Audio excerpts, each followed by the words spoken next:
राधे राधे। भगवान श्री कृष्ण ने अर्जुन को महाभारत युद्ध के समय बताया था कि आने वाला कलयुग कैसा होगा और कलयुग में आगे क्या होगा। इस कलयुग के बारे में हर मनुष्य को जरूर जानना चाहिए। भगवान श्री कृष्ण की कलयुग की भविष्यवाणी पौराणिक ग्रंथों के अनुसार 4 युग होते हैं: सतयुग, त्रेता युग, द्वापर युग और कलयुग। कहते हैं कलयुग में पाप अपनी चरम सीमा पर होगा। वर्तमान में कलयुग चल रहा है। ग्रंथों में इस युग में क्या क्या होगा, क्या घटेगा, ये सब लिखा गया है। जब इस युग में प्रलय होगा तो हरि कीर्तन ही इसे बचाएगा। सतयुग में तो धर्म के 4 पैर थे। सतयुग में मनुष्य की लंबाई 32 अर्थात 21 हाथ बताई गई है। सतयुग में पाप तो जैसे ना के बराबर हुआ करते थे और पुण्य ही पुण्य होते थे। इसी युग में राजा हरिश्चंद्र हुए थे। वही हरिश्चंद्र जिन्होंने सत्य के लिए खुद के परिवार का और अंत में खुद का भी बलिदान दे दिया था। त्रेता युग में धर्म के 3 पैर थे। इस युग में पाप थोड़ा बहुत होता था, पर यह सतयुग से थोड़ा ज्यादा था और पुण्य भी सतयुग से थोड़ा कम था। इस युग में विष्णु का वामन और राम अवतार हुए थे। असुरराज बाली ने 3 पग में धरती को दान कर दिया था, जबकि रावण से सीता का अपहरण करने के बाद उन्हें छुआ तक नहीं था। द्वापर युग में आधे मनुष्य पापी और आधे पुण्यात्मा थे। उस युग में जितने पाप हुआ करते थे उतने ही पुण्य भी हुआ करते थे। इसी युग में महाभारत का युद्ध भी हुआ था। ये महाभारत का युद्ध धर्म का युद्ध था। भगवान श्री कृष्ण ने धर्म की रक्षा की थी। फिर कलयुग आया जिसमें धर्म का तो कोई जैसे नामो निशान ही ना हो। इस युग में मनुष्य पाप अधिक करता है और पुण्य ना के बराबर करता है। लेकिन वर्तमान में देखा जा रहा है कि पुण्य तो जैसे कहीं बचा ही नहीं है। अब तो चारों तरफ पाप ही पाप नजर आता है। अगर कोई इंसान थोड़ा बहुत दान पुण्य करता भी है तो वह उसका भी प्रचार इस तरीके से करता है जैसे कि पता नहीं उसने कितना ज्यादा एहसान कर दिया। इस युग में गाय को पूजा नहीं जाएगा बल्कि गाय का अपमान किया जाएगा। इस युग में इतनी बीमारियां आएंगी कि उनका इलाज भी संभव नहीं होगा। कलयुग का कालखंड भी सबसे छोटा माना गया है और माना जाता है कि कलयुग में भगवान विष्णु का 10वां अवतार होगा जिसका नाम होगा कल्कि वर्तमान। इस समय में भी कलयुग चल रहा है। विष्णु पुराण में कलयुग का वर्णन करते हुए कहा गया है कि कलयुग में पाप इतना अधिक होगा कि सृष्टि का संतुलन ही खो जाएगा। विष्णु पुराण में वर्णित एक घटना के अनुसार एक मुनिजन और राशियों के साथ चर्चा करते हुए वेदव्यास जी कहते हैं कि हे मुनिजन, सभी युगों में कलयुग सबसे श्रेष्ठ युग है, क्योंकि 10 वर्ष में जितना यज्ञ और तप करके जितना सतयुग में पुण्य प्राप्त करता है, त्रेता युग में वही पुण्य 1 साल के तप द्वारा प्राप्त किया जा सकता था। ठीक उसी प्रकार उतना ही पुण्य द्वापर युग में 1 महीने के तप से प्राप्त होता था। लेकिन कलयुग में उतना ही पुण्य मार्ग केवल 1 दिन के तप से ही प्राप्त हो सकता है। इस तरह व्रत और तप के फल की प्राप्ति के लिए कलयुग ही सबसे श्रेष्ठ है। आप सब जानते हैं कि कलयुग का वर्णन श्री कृष्ण की नज़र में कैसा है। कलयुग का वर्णन करते हुए श्री कृष्ण कहते हैं कि कलयुग में ऐसे लोगों का राज्य होगा जो दोनों ओर से शोषण करेंगे, बोलेंगे कुछ और करेंगे कुछ। उनके मन में कुछ और होगा और कर्मों में कुछ और कलयुग में ऐसे ही लोगों का राज्य होगा। इसी प्रकार कलयुग में ऐसे लोग रहेंगे जो महान ज्ञानी और ध्यानी कहलाएंगे। विज्ञान की चर्चा तो जरूर करेंगे लेकिन उनके आचरण राक्षसी होंगे। कलयुग की स्त्रियां भी लोभी, नाटी, अधिक खाने वाली और मंद भाग्य वाली होंगी। गुरुजनों और पति की आज्ञा का पालन नहीं करेंगी तथा पर्दे के भीतर भी नहीं रहेंगी। क्रोध में भरी रहेंगी तथा असत्य और कटु वचन बोलेंगी। पिता पुत्र का और पुत्र पिता का वध करके भी शांत नहीं होंगे।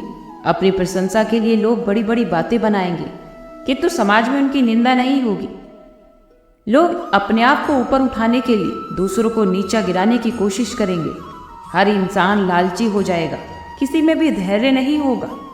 एक हाथ ही दूसरे हाथ को लूटने के लिए तैयार रहेगा। कलयुग में शास्त्रों से लोग विमुख हो जाएंगे। अनैतिक साहित्य ही लोगों का पसंद हो जाएगी। लोग बुरी बातों का और बुरे शब्दों का ही व्यवहार किया करेंगे। स्त्री और पुरुष दोनों ही अधर्मी हो जाएंगे। पत्नी पतिव्रत धर्म का पालन नहीं करेंगी और पुरुष भी स्त्रियों के साथ बुरा ही व्यवहार करेंगे। अंत में इस घोर कलिकाल से बचने का एकमात्र उपाय यह है कि व्यक्ति को वेदों की तरफ लौट जाना चाहिए और हर समय हरि कीर्तन करना चाहिए, ईश्वर में ध्यान लगाना चाहिए। जो व्यक्ति धर्म से विमुख होगा तो वो कहीं भी कभी भी अकाल मृत्यु को प्राप्त होगा या फिर हर समय दुखी और संकटों से ही घिरा रहेगा। कलयुग में जिस व्यक्ति के पास जितना धन होगा वो लोगों की नज़रों में उतना ही अच्छा माना जाएगा, उतना ही ज़्यादा सम्मान प्राप्त करेगा और कानून न्याय केवल एक शक्ति के आधार पर लागू किया जाएगा। पहले के समय में जो ब्राह्मण रहा करते थे वो अपने शरीर पर बहुत कुछ धारण करते थे, लेकिन कलयुग में वही लोग सिर्फ एक धागा पहन अपने ब्राह्मण होने का दावा करेंगे। जो व्यक्ति बहुत चालाक और स्वार्थी होगा तो वो इस युग में बहुत ज़्यादा विद्वान माना जाएगा और इस युग में जिस व्यक्ति के पास धन नहीं होगा तो वो अधर्मी और बेकार माना जाएगा। इस युग में विवाह तो जैसे एक समझौता होगा। वो दो लोग स्नान करके भी समझेंगे कि वो दोनों अंतरात्मा से साफ हो गए हैं। सिर्फ पेट भरना ही लोगों का लक्ष्य रह जाएगा।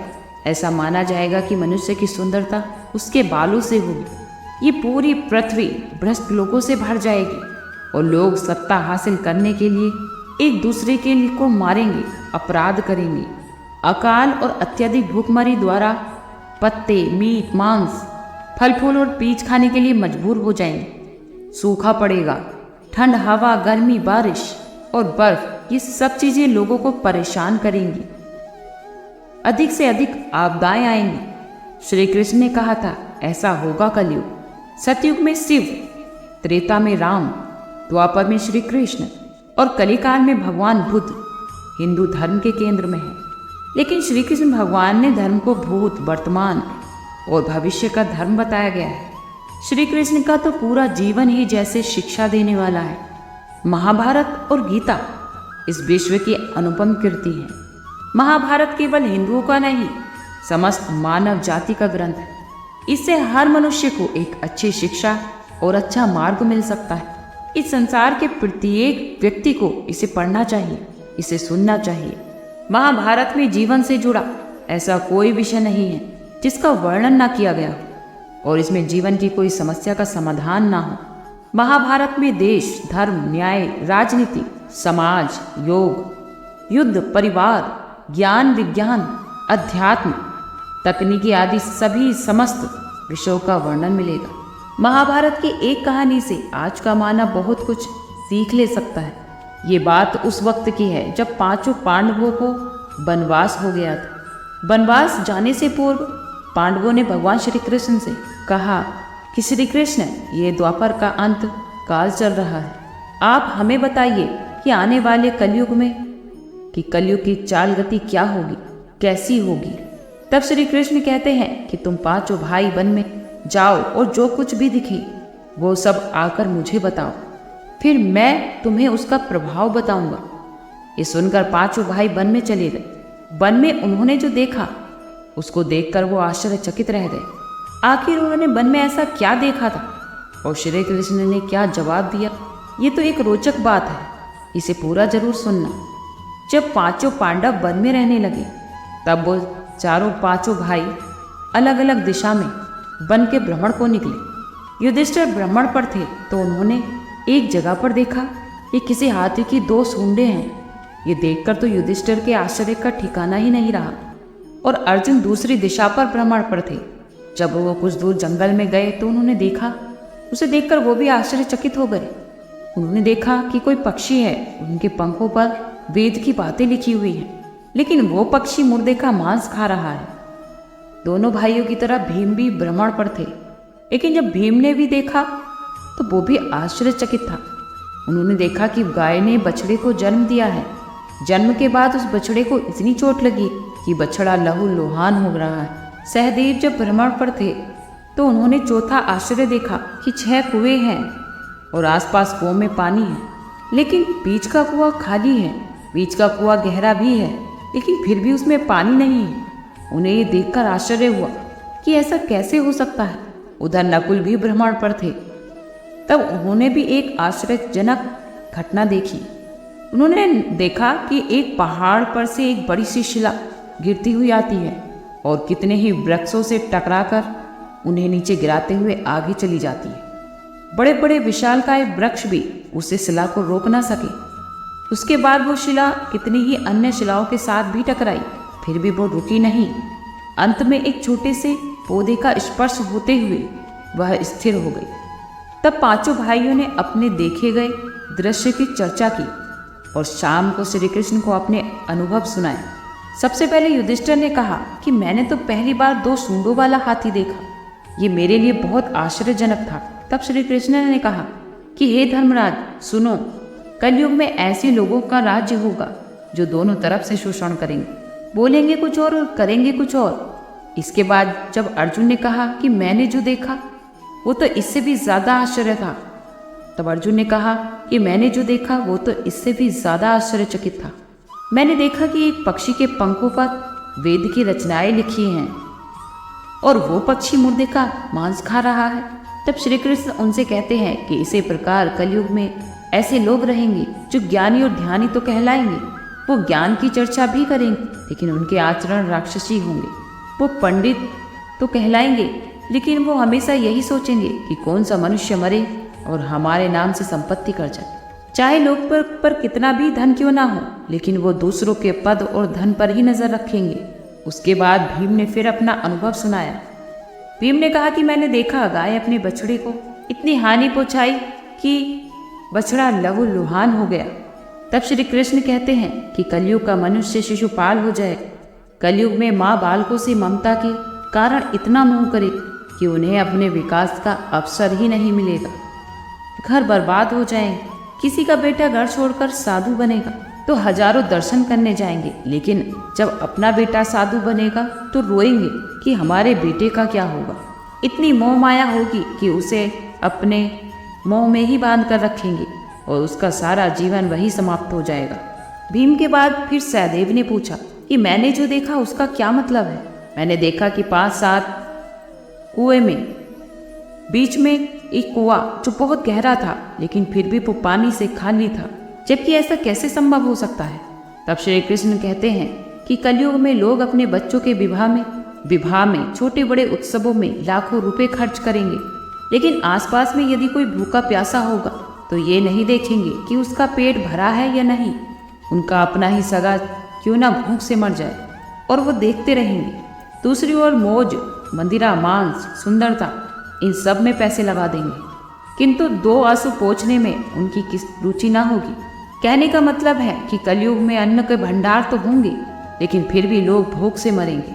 सहदेव के बाद जब नकुल ने श्री कृष्ण को बताया कि मैंने भी एक आश्चर्य देखा कि एक बड़ी सी चट्टान नीचे गिर रही थी, उसे बड़े बड़े वृक्ष और चट्टानें भी रोक ना पाई, किंतु एक छोटे से पौधे से टकराते ही वो चट्टान रुक गई। ये सुनकर श्री कृष्ण ने कहा कि कलयुग में मानव का मन नीचे गिरेगा, उसका जीवन पथ होगा। ये धर्म जीवन पथ की शिलाओं से नहीं रुकेगा, ना ही वो सत्ता के वृक्षों से रुकेगा, किंतु हरि नाम के एक छोटे से पौधे से, हरि कीर्तन के एक छोटे से पौधे से मनुष्य जीवन का पतन होना रुक जाएगा। ये सारी बातें श्री कृष्ण ने बताई। ये सुनकर सभी पांडव समझ गए थे कि कलयुग कैसा होगा। महाभारत के अंत के बाद पांडवों ने नीति पर कार्य किया और श्री कृष्ण द्वारा दिखाए गए धर्म के मार्ग पर आगे बढ़े और जब तक जीवित रहे अपने धर्म को जीवित रखा। अंत में इस घोर कल काल से बचने का एकमात्र तरीका ये है कि हर व्यक्ति को वेदों की ओर लौट आना चाहिए, हर समय हरि कीर्तन करके खुद को सुरक्षित रखना चाहिए। जो व्यक्ति धर्म से विमुख होकर रहेगा वो कहीं भी कभी भी अकाल मौत को प्राप्त हो जाएगा या फिर हर समय दुखी और संकट से घिरा रहेगा। प्रिय मित्रों, अगर आप इस कलयुग से बचना चाहते हैं तो गलत लोगों से दूर रहें और ईश्वर को याद करिए, ईश्वर को मानते रहिए, ईश्वर का भजन कीर्तन करते रहिए और भागवत गीता को अवश्य पढ़ें। आज के लिए इतना ही। कल फिर मिलते हैं एक नई वीडियो के साथ। खुश रहिए, स्वस्थ रहिए।